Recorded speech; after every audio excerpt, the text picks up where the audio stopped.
Hello, welcome to Friday comic book investment chat. It is Friday. Yay.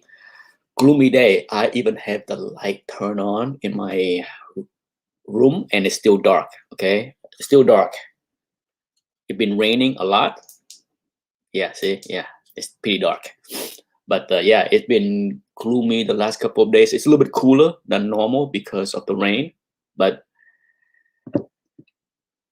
it's funny because when I first got the chicken, we didn't have rain for like almost 2 months. It was like the driest span of like 7 weeks. It was ridiculous. Okay.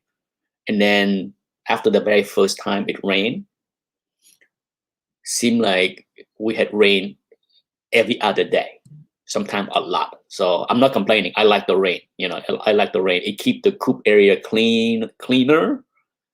And of course, with the rain, it also cultivate more worms and more things for the chicken to dig, all that stuff. So it's a good thing. Hello, Kid Collector. Hello, Maurice. All right. If you see the thumbnail, you see the word arbitrage, and I want to focus on that because one of the things that I heard a lot, well, not I heard, I say a lot on my channel and repeat this word almost every week, seem like, if not every day, is efficiency. Okay, I had talked about how the comic market, the collectible market, not just comic books. Okay, if you throw in any collectible market, even antiques, whatever, it's very inefficient compared to say the stock market. Even the housing market is inefficient. Okay, the stock market used to be inefficient. The internet changed a lot of things, technology changed a lot of things, but when I started to invest in, in the stock market back in the 80s, one of the most common, one I would say most common, but one of the theme with hedge funds and private equity and big boys are arbitraging. Okay, they arbitrage, they took advantage of mispricing and inefficiency in the stock market and make sure money. Okay, so that was common on Wall Street, and now fast forward 40 years later, yeah, it's been 40 years, um almost, okay, almost 38 years since I bought my first stock, kind of thing. um but leap forward 38 years, you almost not, I can't remember when the last time I heard the term arbitrage on CNBC or any financial news network. Okay, it's because technology, efficiency, free trading, all that stuff, and information. Part of arbitrage is, of course, mispricing due to information. Okay, these days, news, fake news, whatever, it's there. It's immediate. It's hard to for news not to be disseminated almost instantly by the market. Okay.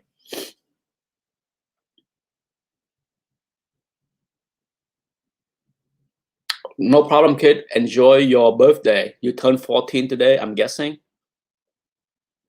Enjoy the park. Hello, Bubs. Todd Hobeck. Uh, Happy Friday indeed. Bronx AH Brian. No school for you, right? Bronx AH Brian, since you are a teacher. Okay, so that's arbitrage is basically taking advantage of mispricing. Okay. Uh, I've tried to generalize it or explain it where it's the simplest. Okay. Because the market is inefficient. Okay. So I want to take that into the comic marketplace. Um, One of the things that I'm always cautious with collectible, mostly, I'm sure what I'm saying here can apply to sport card and Magic the Gathering or whatever. Okay, but I'm just gonna focus on comic book because I know the field much more, is that it's extremely inefficient. You heard me talk about this all the time because the participants are all over the place. Okay, it is a lot smaller of a hobby than all of us keep thinking. You know, people always think that this is a huge hobby. It's not. It's not. Okay, if you think having 15, 16,000 copy of Hope 181 out there is too many copies, then how can you say something is big? Especially, you know, this hobby, the collector, the speculators in this hobby are often skewed by the sheer magnitude of the movies. Oh my God, $2 billion, Avengers movies. Well, does not translate into 100,000 people collecting Avengers or bidding for a copy of Avengers. It's not, okay? If it is, the price would be a whole lot higher because guess what? Is there 100,000 copy of Avengers 1? There isn't, okay? Now, back to the inefficiency of the comic market. A, the smallness is a big part. B, because it is small and because many participants have biases, okay, that magnify the inefficiency. What do I mean by biases?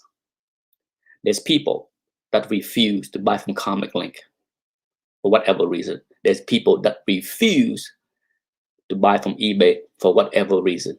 There's people that refuse to buy from Heritage for the high premium, buyer premium, blah, blah, blah, taxes, okay? There are, if you talk to many collectors, flippers, speculators, no doubt many of them will have biases against many things. Some people can't buy online, gotta see the book in hand, only buy things, at convention. It's all kind, okay? But you get the picture, right? You get the picture of what I'm trying to say. Because of that, so imagine if you have a short amount of people, a small amount of people fighting for some books, and then you remove a whole bunch of them because of all the biases that they have, then you reduce that amount to every auction to a number that is a lot smaller than the actual number of people that want that book. And that create a huge inefficiency. On top of that, not everybody is available to bid online, okay? People have jobs, people busy doing things. Comic Link does not allow you to snipe. So you can't set up a automatic snipe somewhere to snipe on Comic Link. Okay, so I can list a zillion reasons why it's inefficient. That's why I kind of roll my eyes whenever somebody pick a price and call for a crash because a thing happened. A thing is not a trend. A thing is not the ultimate of anything. A thing, a price is just a price. Okay, you know me. I am a patient shopper, right? I don't chase things, so I can't speak for those that base their bidding, buying, shopping on the last price. Okay, I can't stress enough that have some patience. Use your right hand, grab your balls, and squeeze yourself to stop yourself from acting like a complete moron. Okay, slow yourself down and just step a few steps back and relax. Okay, the FOMO is just dumb. Okay, it's nothing good. Okay, there are people out there that have more money than common sense. They don't care. Fine, but we all know there's people out there that cannot afford, shouldn't be buying, but they let the emotion get the better part of it. Okay, this happens all the time. We all know, we all see that. We can see that on YouTube. Lots of dudes out there buying things they can't afford. Hey, that's human. It's human. Okay, if that's not human, we wouldn't have what we have today around us. People buying cars they can't afford, buying home they can't afford, buying things that's human. Okay, so what I'm saying about dudes buying comic books that they can't afford is not out of the realm of possibility. It is facts for a lot of people. It might not be facts for some of you because you have some self-control, but there are lots of dudes out there that just cannot stop themselves to buy something they cannot afford, overpaying for something they cannot afford so that they can just flex on Instagram because that's a cool thing to do.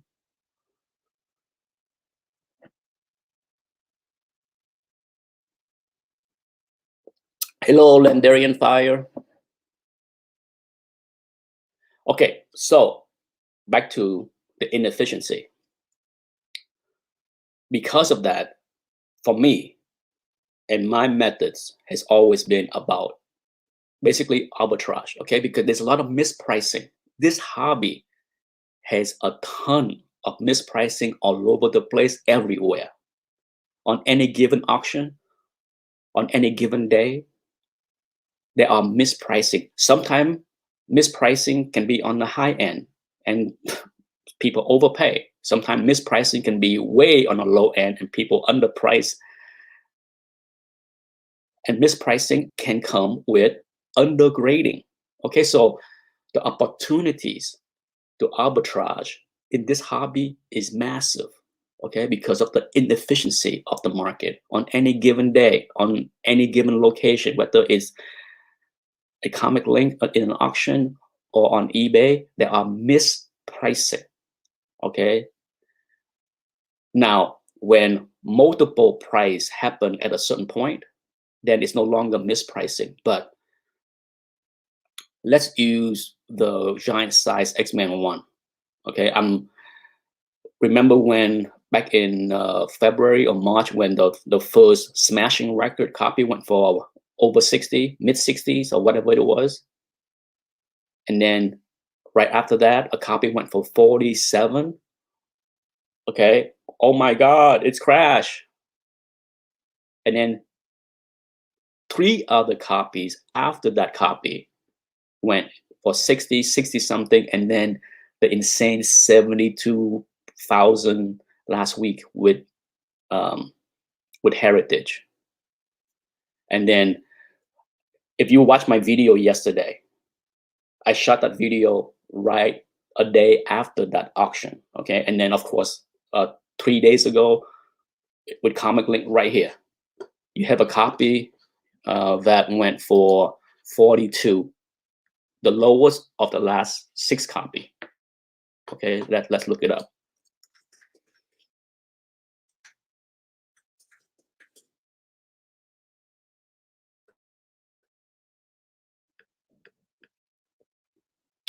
Look it up. Here we go. It's this one right here. Let me log in.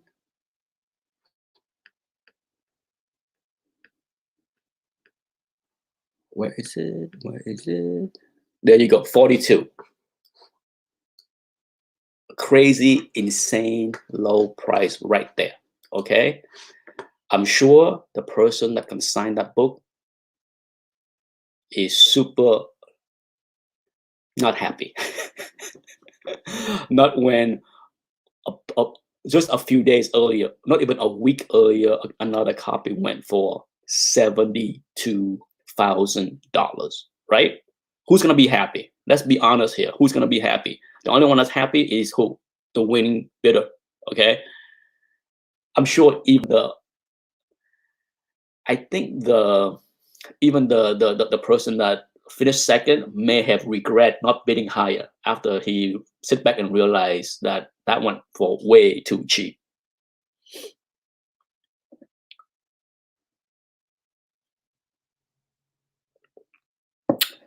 And a lot of people have speculated that and it could be true. You know, like I said, the market is inefficient where there's so many few players. Okay, I said this a zillion times on my channel. The moment that you start to cross 10, 20, 30, 40,000, the number of people that is in that market that can pay for books in that market drop significantly. Let's not kid yourself out there. Okay, let's not kid ourselves out there that there are thousands of dudes that have no problem forking out $42,000 for books. Okay, let's be blunt about that. Okay, without sounding like a complete jackass and arrogant this or arrogant that. How many people in the chat room have no problem forking out 42,000? I can say it. I can. But how many people out there in this chat room can fork out $42,000 for a book? And be honest about it. Okay, so if the number of people in this hobby that had the money, but so few, if they choose to say, I'm gonna hold back and save some money to buy some books from the Promise collection, it will impact the price. Okay, that's part of the inefficiency / smallness of this hobby. Okay, it is because of that price can swing widely. Okay, widely. Okay, it's that has been, it's nothing new for me. Okay, my approach to flipping in this hobby has always been buy things on the cheap. You don't see me. I get this question so many times on a weekly basis. Nick, is it a good time to buy this book now? Nick, should I buy that? What's your outlook for that book? What's your 5-year projection for that book, this book? I'm like, really? Really? If you're new to my channel, let me repeat one more time. Any book is worth buying for the right price. Okay, I have said this a zillion times. Entry points matter. How cheap you can pay for something. Anything is worth buying if it is mispriced, arbitrage situation. Okay, anything is worth doing that. You will never see me go on Comic Link and bid up a major key because I got to have it. Okay, that's not me. This is not how homie played this game. It's not how I played this game for so many decades. You know, so I don't fault the people that ask me the question, Nick, should I buy this? What's your expectation? What's your projection? They don't know me. But please, if you know me, if occasionally I get people that say, I love your channel, I've been watching it for years, and then I get the same kind of question. I'm just like, really? Should I buy Strange Tales 110 now? Really? Do you see me recommend? Have you seen any video on this channel with me saying, this is the book to invest? And even people that watch my video sometimes, they mistake what my intention is. Like, even in the video that I do occasionally, underrated books, and I stated clearly in the video, it's not about value. It's underrated in how significant the book is for the hobby. It's underrated in how cool the stuff inside is. It's underrated for those reasons, not about the value. And yet, there's people that watch those videos that said, you talk about how underrated that book is. What do you think is a fair value? Yeah, it's like, hey.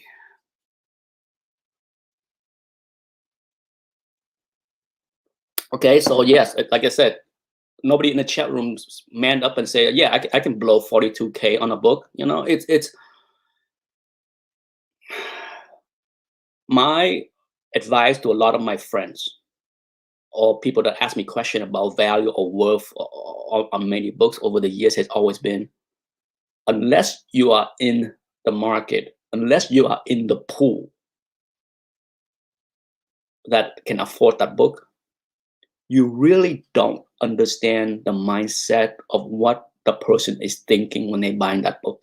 You can sit on a sideline and say that's a stupid price, that's a crazy price, that's a cheap price, that's way over, that's crazy, FOMO. You can label whatever you want to label. Okay.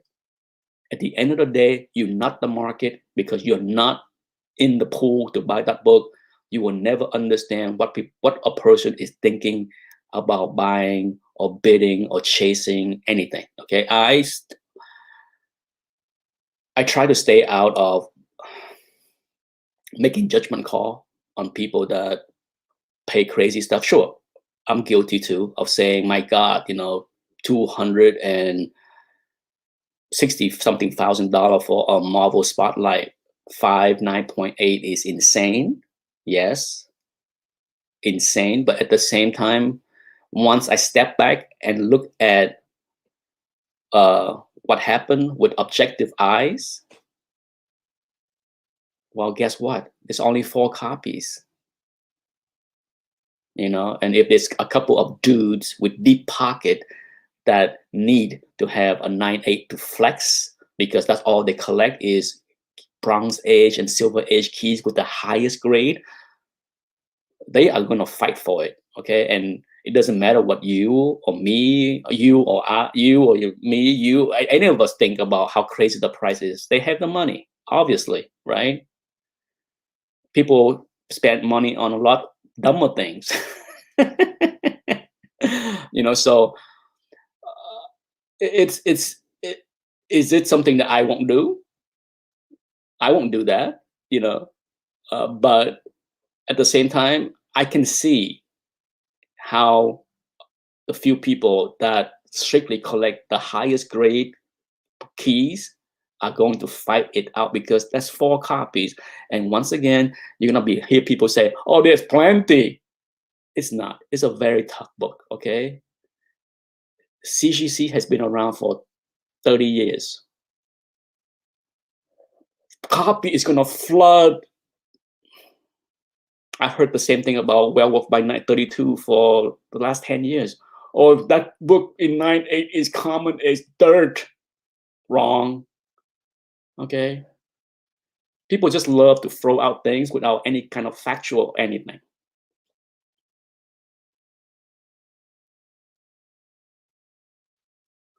Um,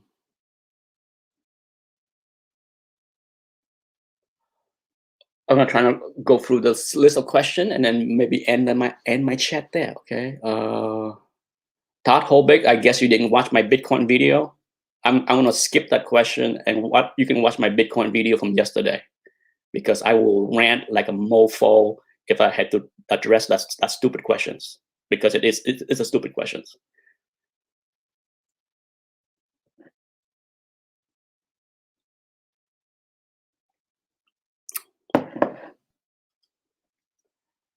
It's a dumb question, but don't take what I said as insulting you, okay? Because I don't know what people understanding about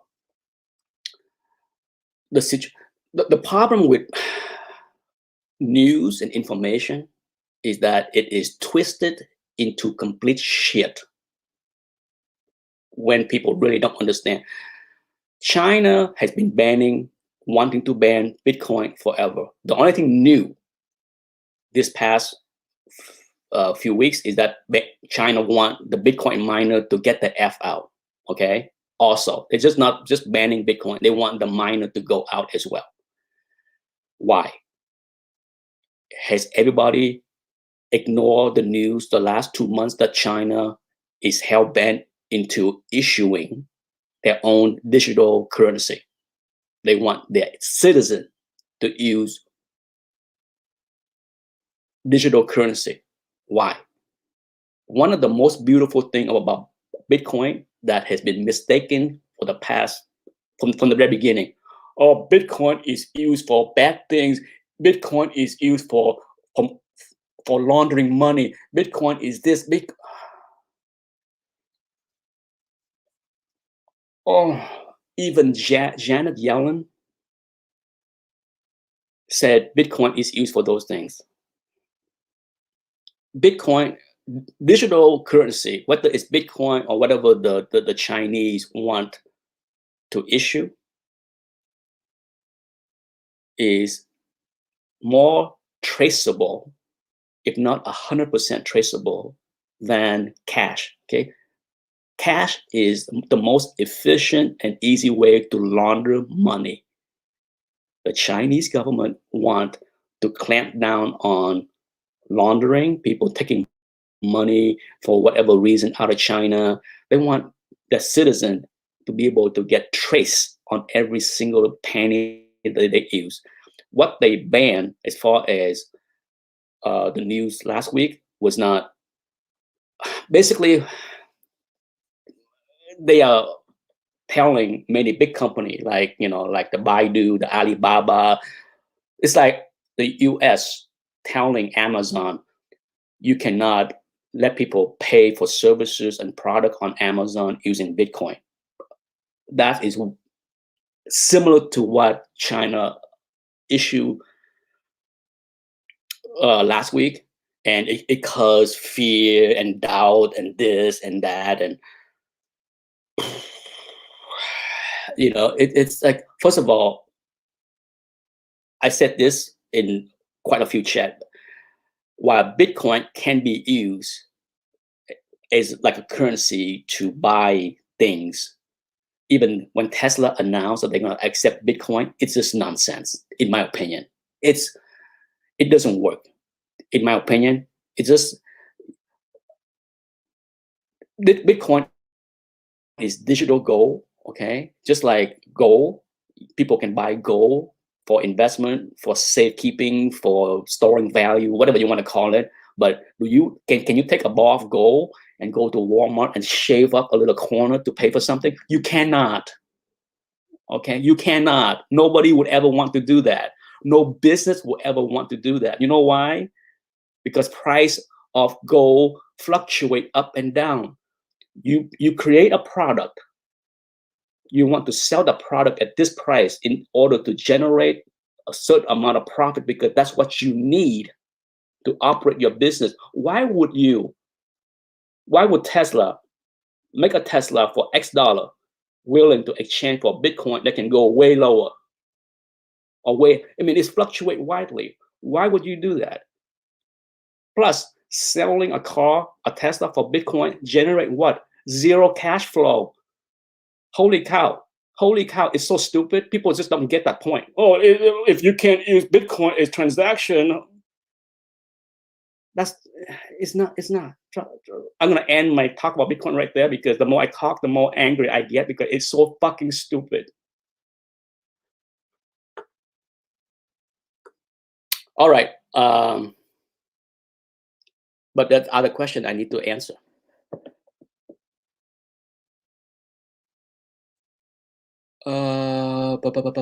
Maybe that's it. Maybe that's all the questions. Oh, one more. What are your thoughts on signature series? There are people that focus on that, but I think I'm not a fan. Personally, I'm not a fan of signature series. Personally, I'm not a fan of signature anything. Okay.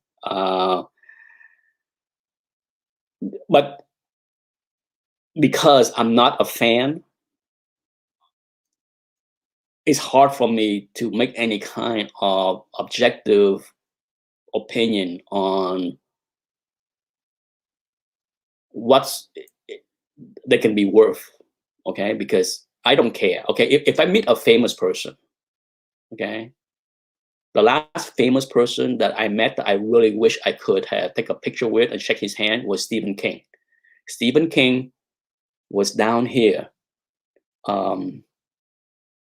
This is before the pandemic. This is like 2 years ago. Yeah, I went to the mall, and out of the mall walking was Stephen King and Del Toro, the director of Hellboy. The two of them and two other gentlemen walked out of the mall, and I just like, OMG. Okay, and they were having some animated conversation, seemed like having a good time, and I thought about approaching all four and have a picture of the with all four, but then I backed off. I wish I did. That to me, if I could have gotten a picture with that director and Stephen King, it would be a prize thing on my wall right behind me. Okay,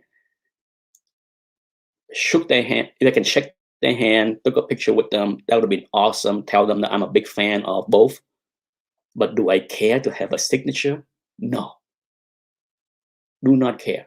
Okay, I own 2 books that have Stanley's signature and one with Jack Kirby. That's it. I do own a bunch of books that have, John Burns' signature, Dave Cockrum's signature, there's a whole bunch, Frank Miller. Eventually, I will sell them raw, but it's not something I collect. It's not something I prize. I'm not going to pay premium for a yellow label of any sort. I'm not the kind of person that, go to a sport game and stand for hours to get a player's signature. That's just not me. It's just, but I think your question is not valid or anything like that. It's just that you best ask that question with those that care about signature, because they know that market more than me. I don't. Okay, it's just, it would be way off the mark for me to wage any kind of opinion on that, because I don't follow the signature market, especially these days where every Dick and Harry is signing everything, and CGC and CBCS is pumping out signature series left and right. Whew. Nothing like a bunch of C-listers that most people probably don't want to know or care down the road. Okay, that's what is insane, is that when I see the name of people lining up to sign privately, I'm like, okay, I guess there are demand for those people, but 99.999% of the time, I don't want to know who the F they are.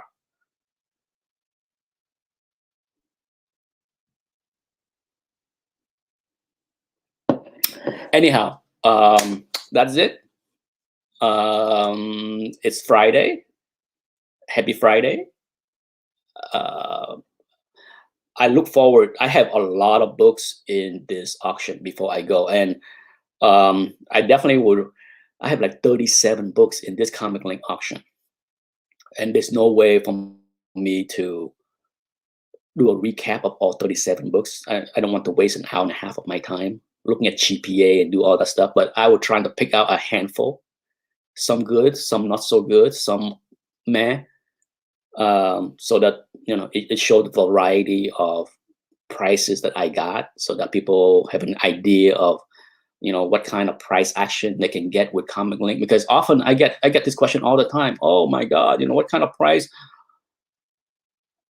When you put a book up for auction, be aware that anything can happen. Okay, you have no control.